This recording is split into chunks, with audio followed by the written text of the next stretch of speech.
नमस्कार मित्रांनो, स्वागत आहे आपल्या युट्यूब चॅनल मध्ये. आणि आपलं आज आवरलंय आणि आपण आता जाणार आहे नाही का चाकणला ऊसाची मशीन घ्यायला. चला मग निघू. तर आलोय आपण खाली आणि फादर गेले गाडी आणायला आणि आमची मदर चाललीत पुढं पुढं. आणि चला आपला हात मोडलाय ना, म्हणून मग फादरलाच म्हणलं नाही का घ्या गाडी तुम्ही. मग फादर घेतली गाडी फादरने. आता चाललोय आपण नाही का, आता गाव सोडलेलं आहे आपण. चला मग जाऊ तिथं डायरेक्ट भेटू तिथे दुकानात. तर पोहोचलोय आपण दुकानात आणि दुकानात आले आले आपल्याला डायरेक्ट मशीन आवडली नाही ना, मग आपण डायरेक्ट ती बुक केली आणि तिला डायरेक्ट घेऊन जायचंय. आणि आपण पैसे बिशे पण पे केलेत. आपण डायरेक्ट गाडीवाल्याला पण सांगितलंय की डायरेक्ट मशीन आणून दे.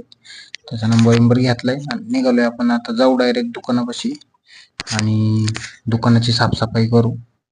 मग भेटू पुढल्या व्हिडिओमध्ये. सांगा मग व्हिडिओ कशी वाटली, लाईक करा, व्हिडिओला कमेंट करा आणि कमेंट करायला विसरू नका. चॅनलला सबस्क्राईब नक्की करा आणि तोपर्यंत काळजी घ्या. भेटू पुढल्या ब्लॉगमध्ये. धन्यवाद.